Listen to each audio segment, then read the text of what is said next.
something must be wrong when almost every single song has sex as its basis. When rap stars get famous after making lyrics that are shameless. When a woman is expected to sleep with a man who doesn't even know what her name is. And when artists are paid to degrade the very women that have made them. To the point they are nothing more than pieces of plastic that we can dispose of once they are no longer attractive. It's sickening and sadistic that this world's become so misogynistic. And you can call me unrealistic, but just listen to the statistics. 7 in 10 men view porn while over 75 million are addicted. 68 million requests a day for pornographic pictures, making 1 in 4 searches sexually related. It's like nobody even knew she existed until she got naked, degraded and abused over and over again just to gain millions of views. It's a shame we've subdued to a definition of beauty which is so misconstrued, as we judge each other's looks off of Facebook likes, Instagram pictures to filter off what we really look like. See, we are so obsessed with our outside, we have slowly lost sight of who we really are in real life. I mean, it's sad to see so many teens lose their self-esteem.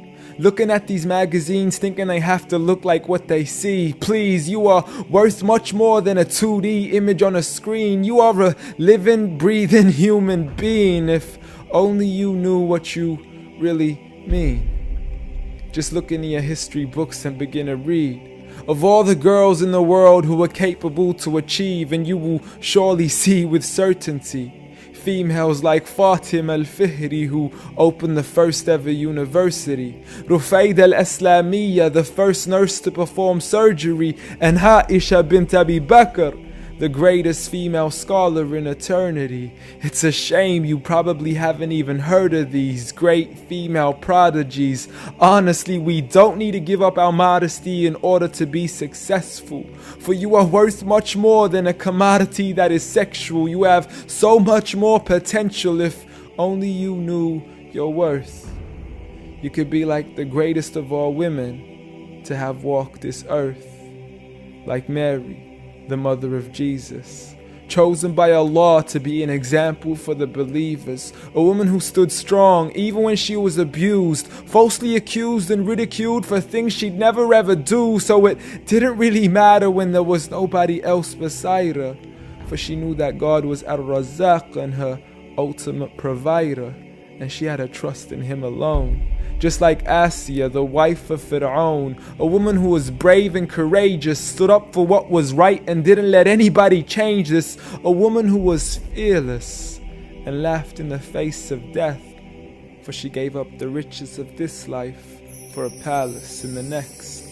Next up, Khadija, the mother of the believers, a wealthy merchant who had nurtured the Prophet for over 25 years, his first wife, the love of his life, and the mother of his kids. She was the first to believe in him when nobody else ever did. She just is, beyond any words that can make you understand. So much so that even Allah sent her His salam. She was grand and Allah assured her, just like her daughter, Fatima, the master of all women in paradise, a woman who would shine so bright she was nicknamed as Zahra, the splendid one with the most generous of hearts, a woman who gave up so much of her food she had no choice but to fast. She would fight on behalf of her father even as a little girl.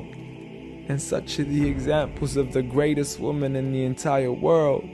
And it had nothing to do with how they looked, but for who they truly were.